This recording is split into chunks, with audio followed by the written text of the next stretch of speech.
Last year, I spent 6 months participating in what I was told was a psychological experiment. I found an ad in my local paper looking for imaginative people looking to make money.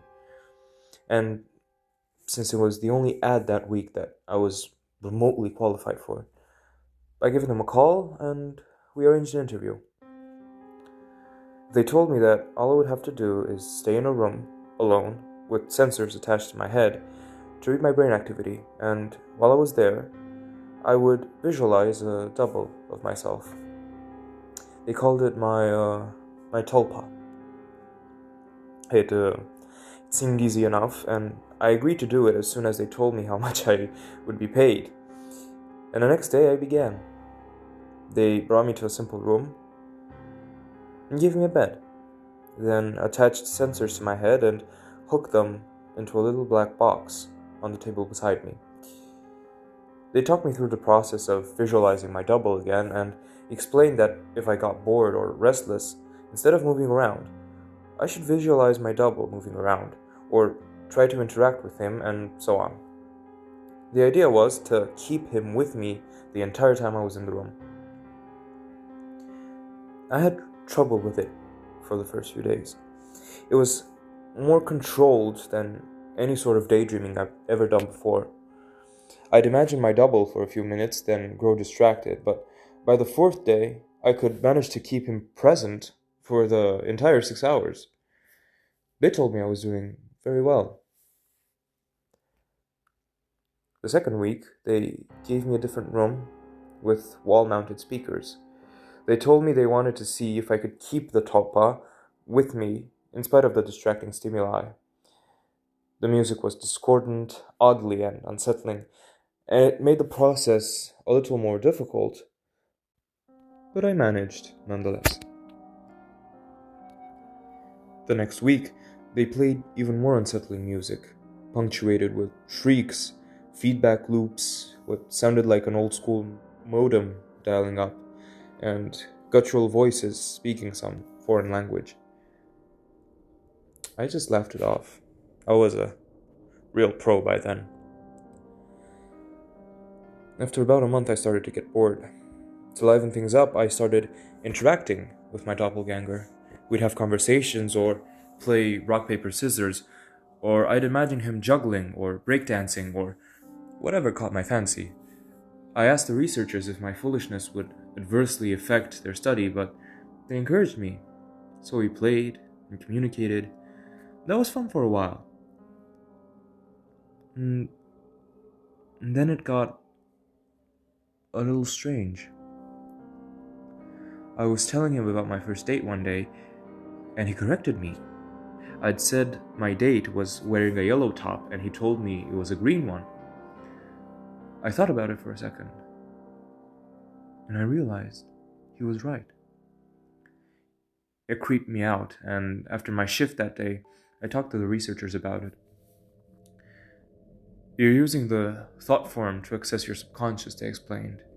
You knew on some level that you were wrong, and subconsciously, you corrected yourself.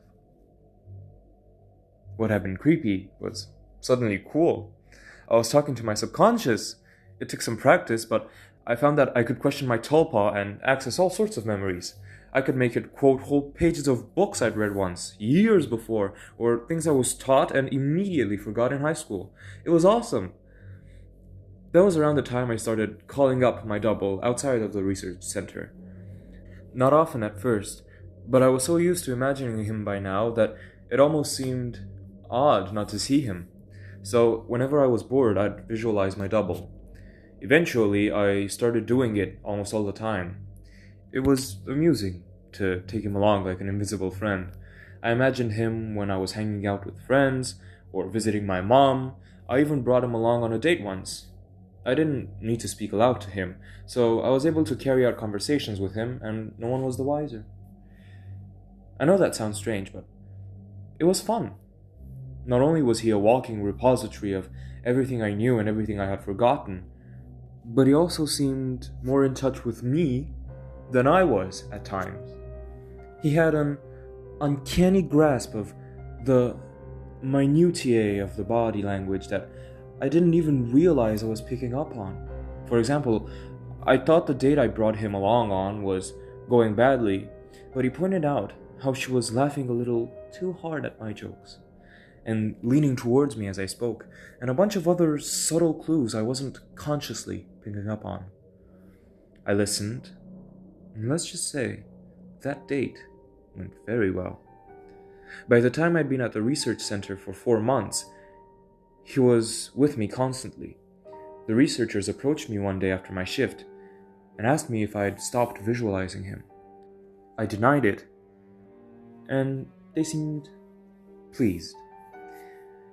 I silently asked my double if he knew what prompted that, but he just shrugged it off. So did I. I withdrew a little from the world at that point.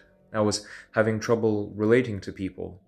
It seemed to me that they were so confused and unsure of themselves, while I had a manifestation of myself to confer with. It made socializing awkward. Nobody else seemed aware of the reasons behind their actions, why some things made them mad and others made them laugh. They didn't know what moved them, but I did. Or at least I could ask myself and get an answer. So, a friend confronted me one evening. He pounded at the door until I answered it, and came in fuming and swearing up a storm. "Hey, moron! You haven't answered my calls in weeks!" he yelled. "What's wrong with you? Where have you been?" I was about to apologize to him and probably would have offered to hit the bars with him that night, but suddenly, my Tulpa grew furious. "Hit him," it said, and before I knew what I was doing, I had. I heard his nose break. He fell to the floor and came up swinging, and we beat each other up and down my apartment. I was more furious than I have ever been, and I was not merciful. I knocked him to the ground and gave him 2 savage kicks to the ribs, and that was when he fled, hunched over, sobbing. The police were by a few minutes later, but I told them that he had been the instigator, and since he wasn't around to refute me, they let me off with a warning. My Tulpa was grinning the entire time. We spent the night crowing about my victory and sneering over how badly I'd beaten my friend. It wasn't until the next morning, when I was checking out my black eye and cut lip in the mirror, that I remembered what set me off. My double was the one who had grown furious, not me. I'd been feeling guilty and a little ashamed, and he'd goaded me into a vicious fight with a concerned friend. He was present, of course, and knew my thoughts. "You don't need him anymore. You don't need anyone else," he told me, and I felt my skin crawl. I explained all this to the researchers who employed me, but they just laughed it off. "You can't be scared of something that you're imagining," one told me. My double stood beside him, nodded his head, and then smirked at me.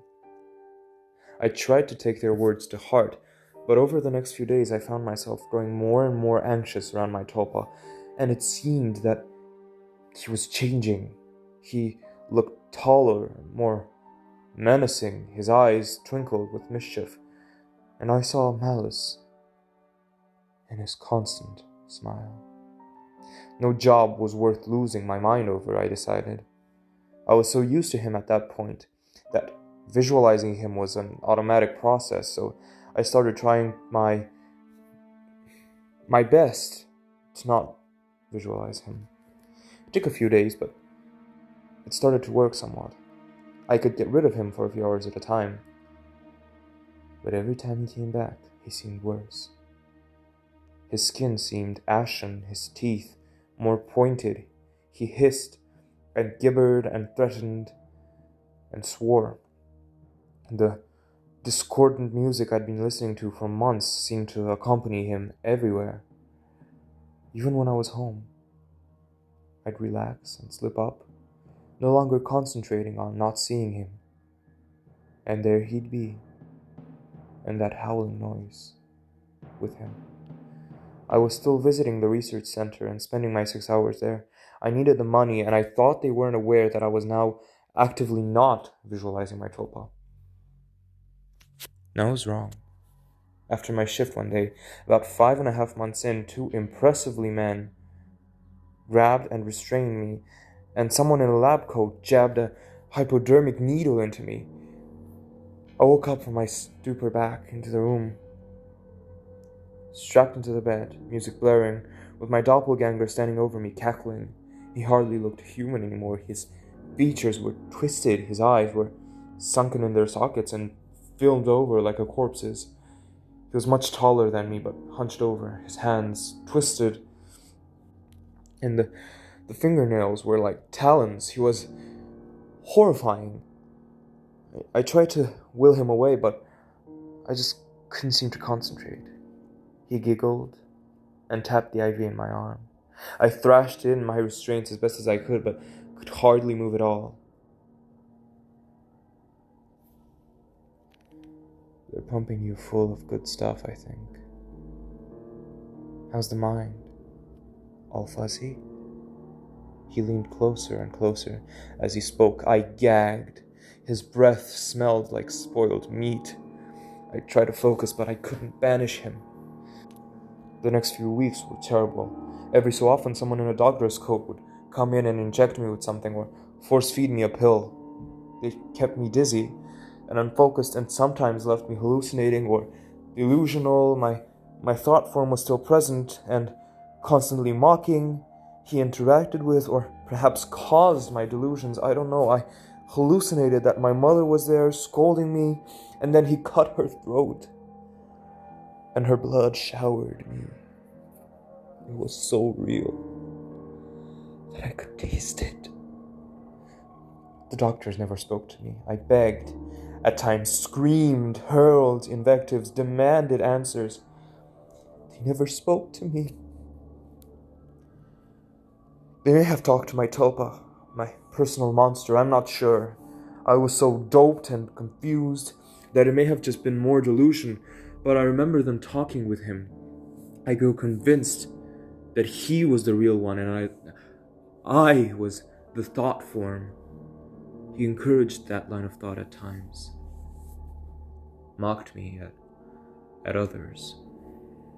Another thing that I pray was a delusion. He could touch me. More than that, he could hurt me. He'd poke me and prod at me if he felt I wasn't paying enough attention to him. Once he grabbed my testicles and squeezed until I told him I loved him. Another time, he slashed my forearm with one of his talons. I still have a scar. Most days I can convince myself that I injured myself and just hallucinated that he was responsible. Most days. Then one day he was telling me a story about how I was gonna gut everyone I loved, starting with my sister.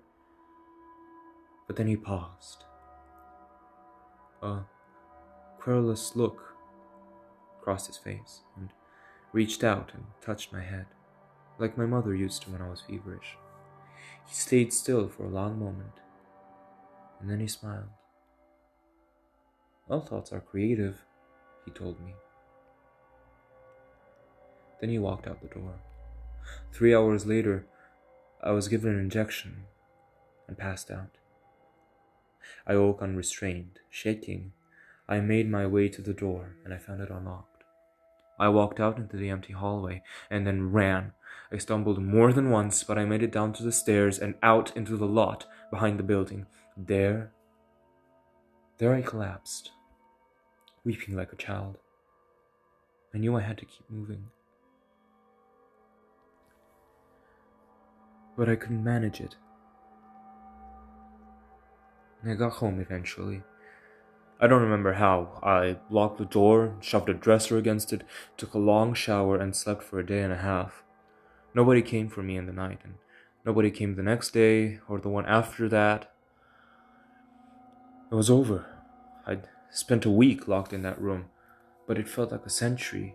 I'd withdrawn so much from my life beforehand that nobody had even known I was missing. The police didn't find anything. The research center was empty when they searched it. The paper trail fell apart. The names I'd given them were aliases. Even the money I'd received was apparently untraceable. I recovered as much as one can. I don't leave the house much, and I have panic attacks when I do. I cry a lot. I don't sleep much, and my nightmares are horrible. It's over. It's over. It's over. It's over, I tell myself. I survived. I used the concentration those bastards taught me to convince myself. And it works sometimes. Not today, though. 3 days ago, I got a phone call from my mother. There's been a tragedy. My sister has been the latest victim in a spree of killings, the police say. The perpetrator mugs his victims, then cuts them. The funeral was this afternoon. It was a lovely service, as lovely as a funeral can be, I suppose. But I was a little distracted. All I could hear was music coming from somewhere distant. Discordant, unsettling stuff. Stuff that sounds like feedback and shrieking and a modem dialing up. And I hear it still. It's a bit louder now.